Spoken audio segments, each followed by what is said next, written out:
So are you a person who judges? Man, there's starting right off with a hard question. Thinking about judging today, and then thinking about what's the opposite of that? How do I turn that around? And some words from Jesus about this whole judgy thing. Welcome to the Takeout. I'm Jeremy. I'm the pastor at Community United Methodist Church in North Muskegon, Michigan, otherwise known as communitychurchumc.org. Thanks for joining us today.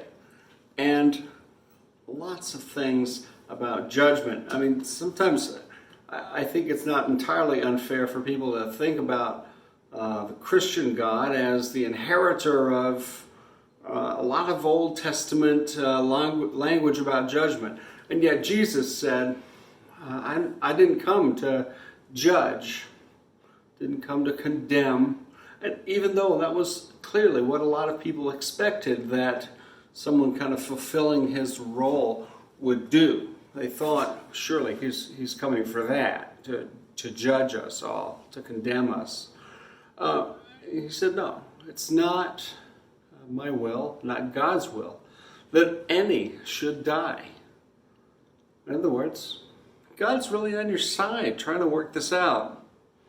And that's interesting, because it runs contrary to some of the things we think about God as, that angry judge, that wrath, fire from heaven kind of judge, the kind of judge we meet in maybe the book of Revelation or the book of Daniel or any number of places, or in the law.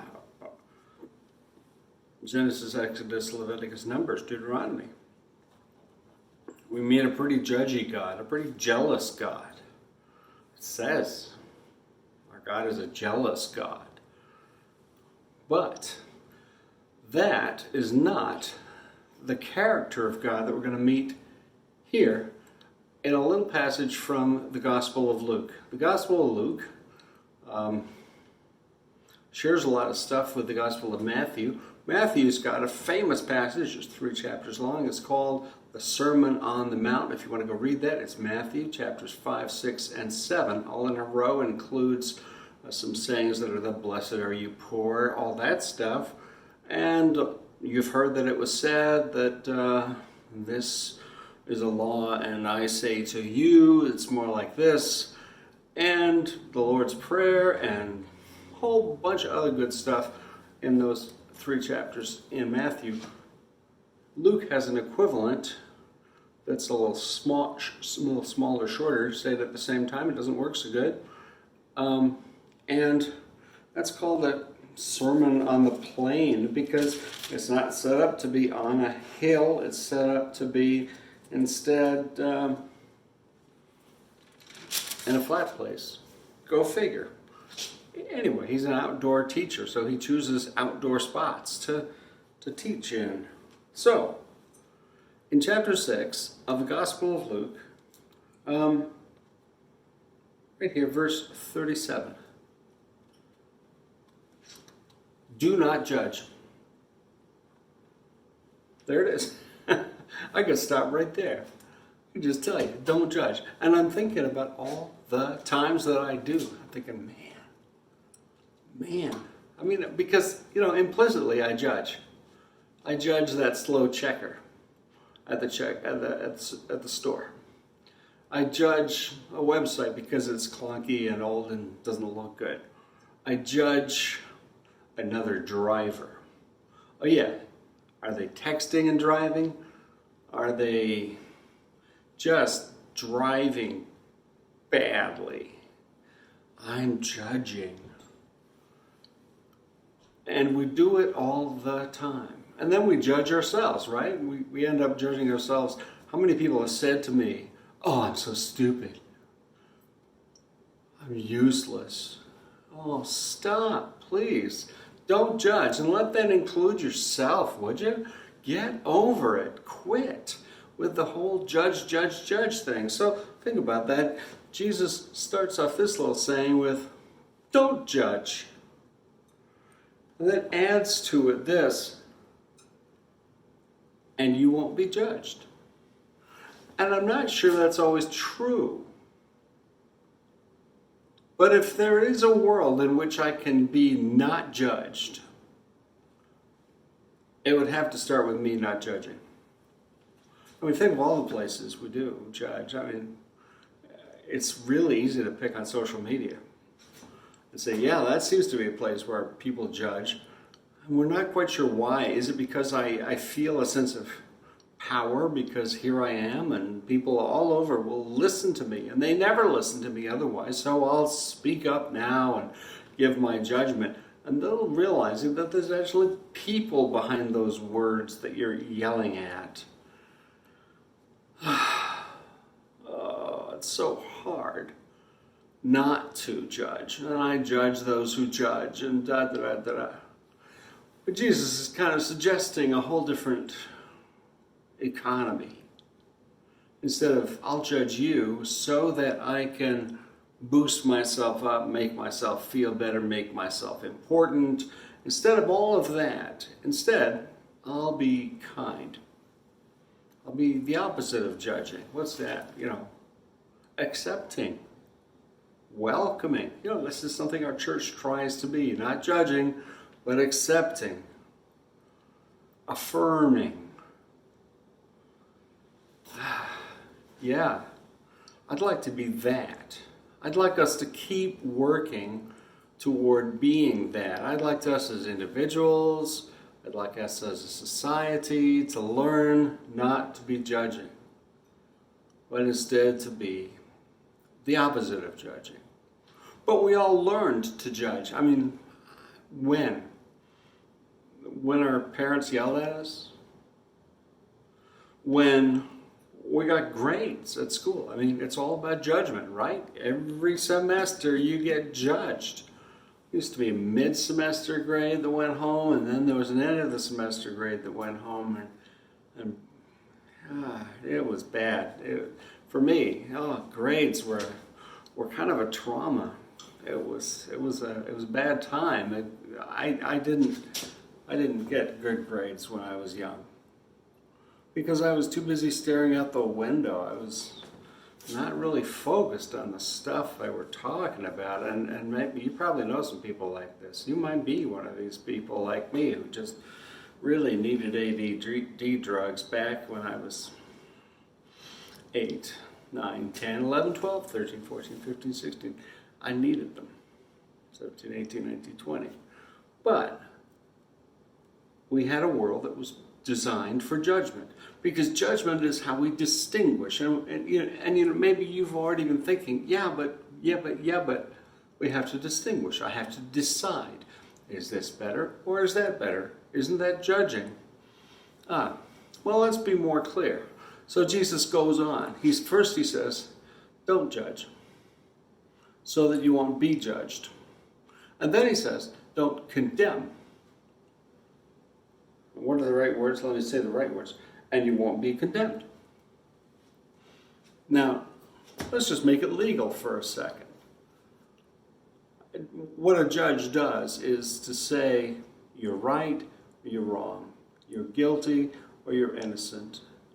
And I'm sure in real life, judges have to draw all kinds of lines and say, well, I may think that you are despicable and have done despicable things, but who hasn't? But you've actually crossed a line here at this point. This is illegal. This is legal. And I have to make a decision. And then I have to do the next thing. And so the first part is judging. And the second part, where I say, and now you have to go to prison, that's actually condemning. It means sentencing. But we do that all the time. We condemn people to, or we consign people to, or we to what? To being less important, to being less approved, to being less popular. I mean, all of junior high, I think, was a big, long struggle to become popular, and usually the struggle involved climbing on top of somebody else, involved pushing somebody else down. Even the people you kind of liked, you'd be mean to them because there's only so much room at the top, there's only so much room for approval, and so I'll push you all down, and if I do that, then I'll be on top. It's not a nice place to be, but I'll be there, and you won't. You'll be the stepped on. I'm pretty sure that those of us who got really good at stepping on people, I don't think I was really one of them, those who got good at stepping on people ended up discovering later in life that this was not the pathway toward life happiness. But somehow, when we create for ourselves, through grades, through parental behavior, through putting one another down when we're youth, to fighting for promotions and fighting for school entrances and fighting for a girl or fighting for whatever later in life, we learn that there's only so much room at the top, and so somebody has to win and somebody has to lose, and somebody has to be judged not good enough. What if we didn't live life that way, but lived it differently?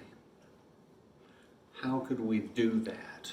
How could I set up an economy of feeling where I didn't say, there's only room for somebody at the top. There's not room for everybody.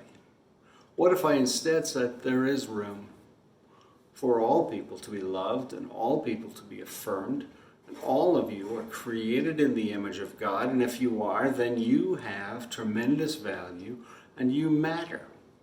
Do I want to hire all of you for the same job? No, because you're all different, but you're not bad because you're different. We all are different. I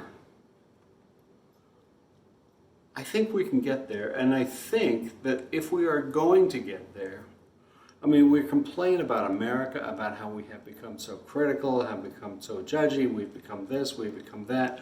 We feel bad about ourselves being such a divided nation, a nation with a tendency to violence, a nation with a tendency to condemn, to judge, to narrow-mindedness. We condemn ourselves for that. But I really believe the cure is not at the national level. It's not big. The cure is small. The cure is right here, right here. The cure is actually one action at a time, one not judgy moment at a time, one acceptance at a time, one affirmation at a time, one time that I say to myself, they're different from me, but I don't have to hate them for it. I can affirm them all the same.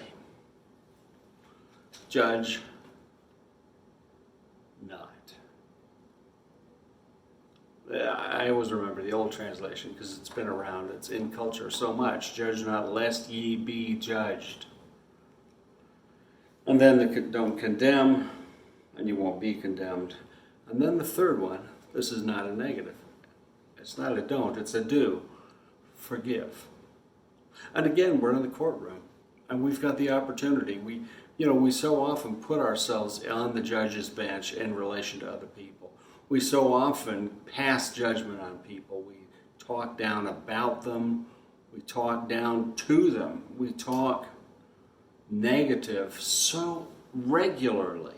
It is so easy to gather around at work, to gather around on the phone and talk about somebody you don't think much of. And then it's so easy to agree when someone else does that. And Jesus is saying, no, don't do that. Because you're just creating a world where it's going to come back and bite you. Eventually, you will be the one getting talked about. You will be the one condemned. And I gotta say, I think of two people I know who are married to each other. They were my parents. And one of them criticized and judged and was narrow-minded and prejudiced towards some people quite a bit in his life. And the other one was full of faith principles in her life and decided not to judge, but instead to accept and affirm all people and to look out for the good of other people, to be kind. And I think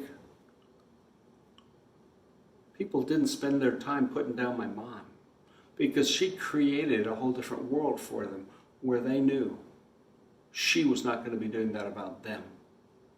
They knew she was going to be sweet and kind, and that's how she was going to be, and nobody put her down.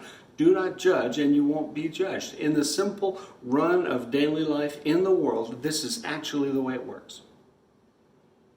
And my dad judged and condemned and defended and felt insecure and fought tooth and nail to win in a zero-sum game of prestige and power or whatever.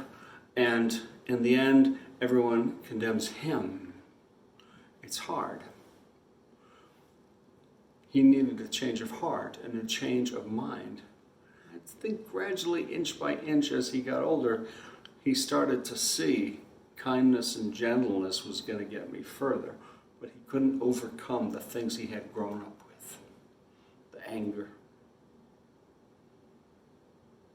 the judgment stayed with him. Don't let it stay with you.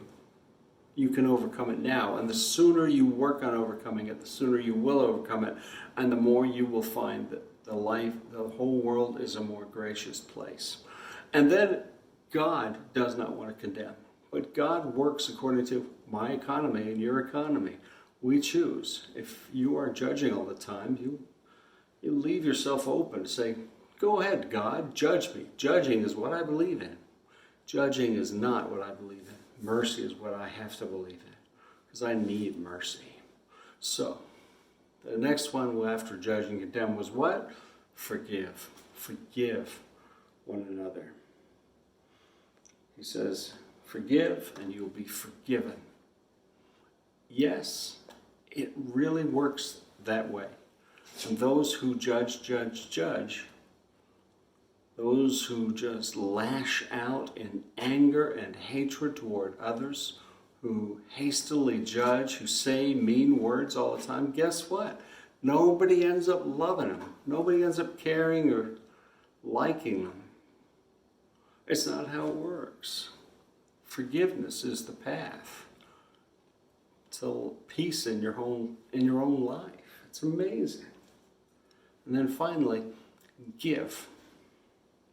And it'll be given to you. How much will it be given to you? Oh, come on. We don't know. There are churches that'll tell you, if you tithe, if you give your 10%, 20%, then to the church, of course, to the pastor, so the pastor gets rich. It doesn't work that way. I get the same salary, whether you give a lot to the church or less. It's just there's less for ministry if you give less. That's just the way that works. But how much will you be given back? No. Not in this world. Not in terms of money, but in terms of kindness.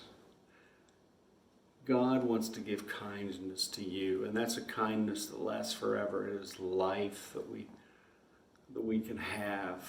And all I need to do is keep giving kindness and life and welcome and treasure to others. I need to support good things. And what happens then? A good measure, pressed down in the images of olives and olive oil. A good measure, pressed down, shaken together, running over, will be put into your lap. You get the good, because the measure you give will be the measure you get back. And if you put all you've got down in the olive press of life, if you give all that you've got into the well-being of others, then God keeps looking after you, and God keeps blessing you, and we create inch by inch, one action at a time, one person at a time. We create a world of kindness, a world of love if we give. a world of generosity. If it starts with my own generosity, it can multiply into others. I'm excited about the chance for that to happen. I'm excited about the possibilities of all doing good. I hope you'll join me in that crazy quest, that idealistic madness that Jesus is talking about, this turning over of all of the world's expectations. Okay, stop judging, stop condemning, start forgiving. This is not what the world tells you to do. It's not what you hear about on the news. It's not what you hear about in pop songs. No, stop judging. Start condemning. Start giving, loving, embracing. Well, it's your turn. Carry on and keep in touch.